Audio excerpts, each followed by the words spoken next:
ಜಿ5 ಇರುವಾಗ ನೀವು ನಿಮ್ಮ ನೆಚ್ಚಿನ ಶೋಗಳನ್ನ ಎಂದಿಗೂ ಮಿಸ್ ಮಾಡಿಕೊಳ್ಳುವುದಿಲ್ಲ. ಅದು ಸಂಪೂರ್ಣ ಉಚಿತವಾಗಿ. ಶಿವ, ಅದು ನಂದೊಂದು ಸಣ್ಣ ಬ್ಯಾಗ್ ಇತ್ತು ಕಣೋ. ಅದ್ ಯಾವಾಗ್ಲೂ ನಾನು ದೊಡ್ಡ ಬ್ಯಾಗ್ ಎಲ್ಲ ಇಟ್ಟಿರ್ತಾ ಇದ್ದೆ, ಅದ್ ಕಾಣಿಸ್ತಾ ಇಲ್ಲ.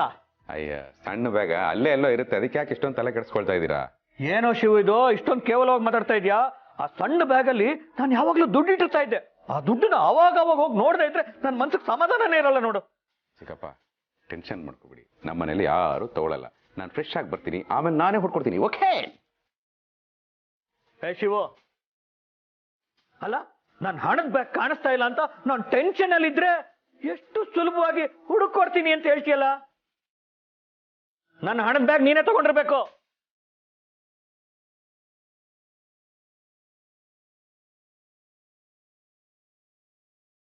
ಚಿಕ್ಕಪ್ಪ, ನನ್ ಮೇಲೆ ಎಂತ ಆರೋಪ ಹೊರಿಸ್ತಾ ಇದ್ದೀರಾ ಅಂತ ಗೊತ್ತಾ ನಿಮ್ಗೆ? ಹೇಯ್, ನನಗ್ ಗೊತ್ತು ಕಣೋ, ನೀನೇ ತಗೊಂಡಿದ್ಯಾ. ನೋಡು, ಒಳ್ಳೆ ಮಾತಲ್ಲಿ ಹೇಳ್ತಾ ಇದ್ದೀನಿ, ಸುಮ್ನೆ ಕೊಟ್ಬಿಡು. ಏನ್ ಮಾತಾಡ್ತಾ ಇದ್ದೀರಾ ಚಿಕ್ಕಪ್ಪ ನೀವು? ನಿಮ್ ಹಣಕ್ಕೆ ನಾನು ಆಸೆ ಪಡ್ತೀನ? ದಯವಿಟ್ಟು ಈ ಮಾತನ್ನ ವಾಪಸ್ ತಗೊಳ್ಳಿ. ವಾಪಸ್ ತಗೋಬೇಕಾ? ನನ್ ಮಾತ್ ಯಾಕೆ ವಾಪಸ್ ತಗೋಬೇಕು? ಹಣ ನೋಡಿದ್ರೆ ಹೆಣನು ಬಾಯ್ಬಿಡುತ್ತೆ ಅಂತಾರೆ. ಇನ್ನು ನೀನ್ ಯಾವ ಲೆಕ್ಕ? ನೋಡು, ನನ್ ಹಣನ ವಾಪಸ್ ಕೊಟ್ಬಿಡು, ವಾಪಸ್ ಕೊಟ್ಬಿಡು. ಚಿಕ್ಕಪ್ಪ, ಏನ್ ಮಾಡ್ತಾ ಇದೀರಾ ನೀವು? ನೀವು ನನ್ನ ಬಗ್ಗೆ ಅಪಾರ್ಥ ಮಾಡ್ಕೊಂಡಿದ್ದೀರಾ? ಯಾವ ಅಪಾರ್ಥನೂ ಇಲ್ಲ, ಮರ್ಯಾದೆಗೆ ಹೇಳ್ತಾ ಇದ್ದೀನಿ, ದುಡ್ಡು ಕೊಟ್ಬಿಡು. ನೋಡು ಮಾವ, ಏನ್ ಮಾಡ್ತಿದ್ದೀರಾ ನೀವು? ನೋಡಮ್ಮ, ನಿನ್ ಗಂಡ ನನ್ನ ಹಣ ಕದ್ದಿದ್ದಾನೆ.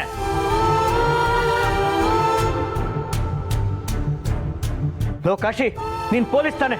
ಇವ್ನು ರೂಮ್ ಹುಡ್ಕೋ, ಇಡೀ ಮನೆ ಹುಡ್ಕೋ. ಇವನು ನನ್ನ ಹಣನ ಕದ್ದು ಎಲ್ಲಿಟ್ಟಿದ್ದಾನೆ ಅಂತ ನನಗೆ ಗೊತ್ತಾಗ್ಬೇಕು. ಎಂತ ಅಂಕಲ್, ಮನೆ ಮಗನ ಮೇಲೆ ಅನುಮಾನ ಪಡ್ತಿದ್ರಿ ಅಲ್ಲ ನೀವು? ಹಣದ ವಿಷಯದಲ್ಲಿ ನಾನು ಯಾರು ನಂಬಲ್ಲ ಕಣೋ, ನೀನು ನಂಬಲ್ಲ. ಬೇಗ ಚೆಕ್ ಮಾಡು.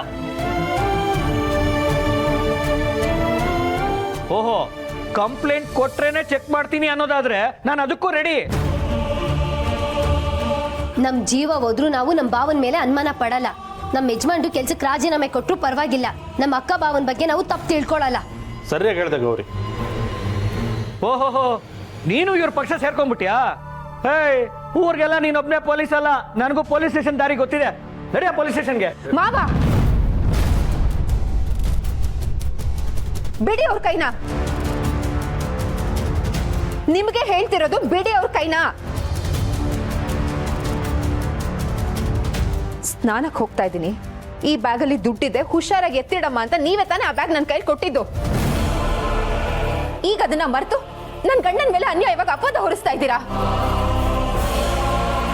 ನಿಮ್ಗೇನೀಗ ದುಡ್ಡಿನ ಬ್ಯಾಗ್ ತಾನೆ? ತರ್ತೀನಿ ರೀ.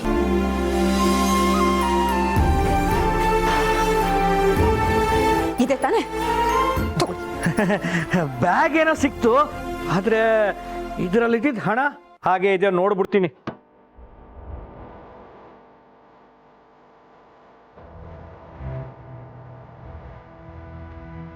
ಶಿವ, ತಗೋ, ಇಟ್ಕೋ.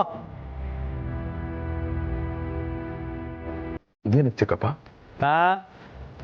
ಮಿಸ್ಅಂಡರ್ಸ್ಟ್ಯಾಂಡಿಂಗ್ ಇಂದ ನಿನ್ ಕತ್ತಿನ ಪಟ್ಟಿ ಇಟ್ಕೊಂಡಲ್ಲ, ಅದಕ್ಕೆ ಫೀಸು.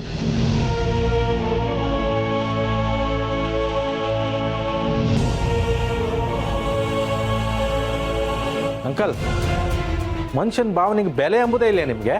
ಅದೇ ಬೆಲೆ ಕೊಡ್ತಾ ಇದ್ದೀನಲ್ಲ. ಈ ಬೆಲೆ ಸಾಕಾಗ್ಲಿಲ್ಲ ಅಂದ್ರೆ ಹೇಳು, ಇನ್ನೂ ಕೊಡ್ತೀನಿ. ಹಣ ಕೊಟ್ರೆ ನೋವು ಕಮ್ಮಿ ಆಗುತ್ತಾ ಅಥವಾ ನೀವು ಮಾಡಿರೋ ಅವಮಾನ ಕಮ್ಮಿ ಆಗುತ್ತಾ? ಚಿಕ್ಕಪ್ಪ, ನೀವು ನನ್ನ ಕಳ್ಳ ಅಂತ ಕರೆದಾಗ್ಲೂ ನನಗೆ ಬೇಜಾರಾಗಲಿಲ್ಲ. ನನ್ನ ಕತ್ತಿನ ಪಟ್ಟಿಗೆ ಹಿಡ್ಕೊಂಡಾಗ್ಲೂ ನನಗೆ ಬೇಜಾರಾಗಲಿಲ್ಲ. ಆದರೆ ಅದಕ್ಕೆ ಬೆಲೆ ಅಂತ ಈಗ ದುಡ್ಡು ಕೊಟ್ರಲ್ಲ, ಈಗ ತುಂಬ ನೋವಾಗ್ತಾ ಇದೆ. ಎಲ್ಲನೂ ದುಡ್ಡಿಂದನೇ ಕೊಂಡ್ಕೊಳಕ್ಕಾಗಲ್ಲ ಚಿಕ್ಕಪ್ಪ. ಅದರಲ್ಲೂ ಈ ಶಿವಪ್ರಸಾದ್ನ ಖಂಡಿತ ಆಗಲ್ಲ. ನಿಮ್ಮ ದುಡ್ಡು ನಿಮ್ಮ ಹತ್ರನೇ ಇರಲಿ. ಬೇಡ ಅಂದ್ರೆ ಬಿಡು. ದಡ್ಡ, ನಾನು ಮಾಡಿದ್ದು ನಿನಗೆ ತಪ್ಪು ಅನಿಸ್ತಿದ್ಯಾ? ಈಗ ರೋಡಲ್ಲಿ ಆಕ್ಸಿಡೆಂಟ್ ಆಯ್ತು ಅನ್ಕೋ, ಜೀವ ಹೋದವ್ರ ಮನೆಗೆ ಪರಿಹಾರ ಅಂತ ಹಣ ಕೊಡಲ್ವಾ? ಟ್ರೈನ್ ಆಕ್ಸಿಡೆಂಟ್ ಆದಾಗ ಪರಿಹಾರ ಮೊತ್ತ ಘೋಷಣೆ ಮಾಡಲ್ವಾ? ಹಾಗೆ ಮಳೆ ಬರಲಿಲ್ಲ, ಬೆಳೆ ನಾಶ ಆಯ್ತು ಅಂದಾಗ ಬೆಳೆ ಪರಿಹಾರ ಅಂತ ಹಣ ಕೊಡಲ್ವಾ? ಜೀವ ಹೋದ್ರು ಹಣ ಕೊಡ್ತಾರೆ, ಬೆಳೆ ನಾಶ ಆದ್ರೂ ಹಣ ಕೊಡ್ತಾರೆ. ಅಂತ ನೋವುಗಳ ಹಣ ಕೊಟ್ರೆ ಸರಿ ಹೋಗುತ್ತೆ ಅಂದ್ಮೇಲೆ ಇನ್ನು ನಿಂದು ಯಾವ ಲೆಕ್ಕ? ಮಾವ, ನಮ್ಮನೇಲಿ ನಿಂತ್ಕೊಂಡು ನೀವು ಈ ತರ ಮಾತಾಡ್ತಿರೋದು ತಪ್ಪು. ಓಹೋಹೋ ನಿಮ್ಮನೆ ಅಂದ್ರೆ ನಾನು ಈ ಮನೆ ಇರೋದು ನಿಮಗೆ ಇಷ್ಟ ಇಲ್ಲ ಅಂತ ಆಯ್ತು. ಸರಿ ಬಿಡು, ನಾನು ಹೋಗ್ತೀನಿ. ಸುಮ್ಮನೆ ಹೋಗಲ್ಲ. ಇಷ್ಟು ದಿವಸ ನಿಮ್ಮಲ್ಲಿ ತಿಂದಿದ್ದು ಕುಡ್ದಿದ್ದು ಎಲ್ಲ ಲೆಕ್ಕ ಹೇಳು. GST ಸಮೇತ ಮುಖದ ಮೇಲೆ ಬಿಸಾಕ್ಬಿಟ್ಟು ಹೋಗ್ತೀನಿ. ಹೇ, ನನ್ನ ಮಗನ್ ಫೋನ್ ಮಾಡು, ನಾನು ಹೋಗ್ತೀನಿ.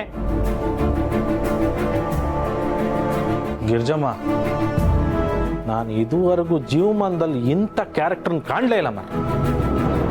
ಜೋರೆ, ನೀವೇನು ಬೇಜಾರು ಮಾಡ್ಕೊಂಬೇಡಿ.